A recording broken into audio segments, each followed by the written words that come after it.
AI has got to be stopped when fishing and deer hunting collide, and some dude got paid 100 grand for catching minnows. We got that and more coming up right now in Target Walleye's Top 5 presented by Seafoam. Let's dive on in.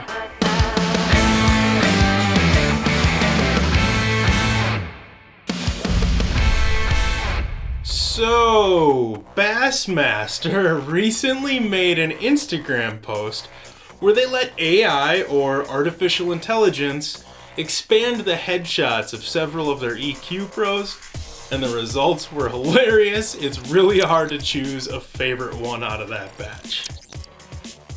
So obviously we're gonna have to do that with some walleye pros now, and apparently walleye pros don't get headshots. Well, that's lame. So I ran to Instagram and grabbed a couple of pictures to whip up a couple of AI shenanigans for you. This first pic, it's John Hoyer, you know the name, holding up a Lake Erie walleye caught on a Berkeley deep hit stick, new bait.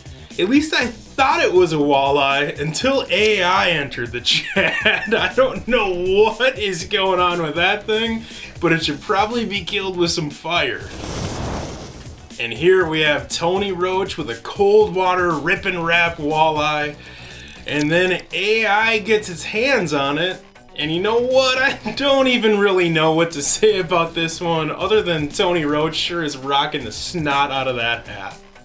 And these are just a couple to hold you off in the meantime, because you know I'm going to be playing with that a whole bunch more in the near future.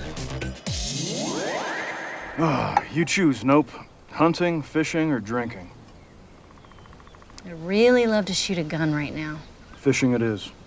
We're now in that awkward time of year where hunting and fishing seasons mix, and you have to choose which to do on your one day off that week.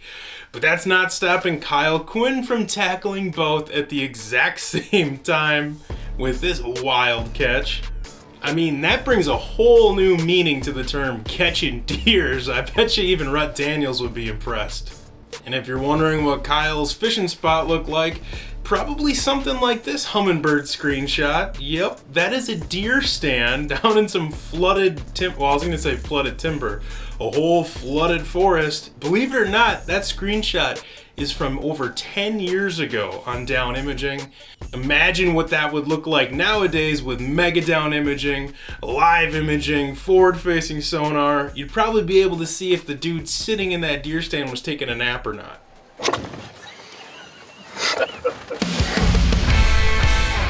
Believe it or not, and believe it, this cooler full of minnows is probably worth over $1,000. Those little units are called northern pike minnows, and they're native to the Pacific Northwest, but they prey on baby salmon and steelhead, and so officials want them gone out of the lower Columbia River so badly that they created a reward program to pay folks to catch them and remove them. They pay up to $10 per pike minnow for everyone that's caught and killed, and some of those things are tagged, specially tagged, and worth up to $500 a piece. But here's where it gets really crazy. The program runs from May through September, so just 5 months, and this year there was an unnamed dude who made over $100,000 in this season alone, just making bank catching these pike minnows. And I guess everyone that you catch over 9 inches is worth money. Smaller than that, let them grow into bigger dollar signs. But he's not the only one who's making bank off of these things. This is just a snapshot of the top 20 anglers in the reward program this season, and I believe they've been running the program since 1990, and it said on their site that as of last year, over 5.3 million pike minnows had been caught and removed in the reward program. I mean, I'm sure back in the day the reward per minnow was probably a little less, but that's still something like $50 million they've paid to these pike minnow vigilantes. I want in on a piece of that cake. Wouldn't it be fun to go there for like a week or a month or whatever and try your hand at catching these pike minnows? Though I have a feeling it's got to be like a modern day Wild West during the gold rush. And these settlers probably don't want us newcomers sliding in on their steak.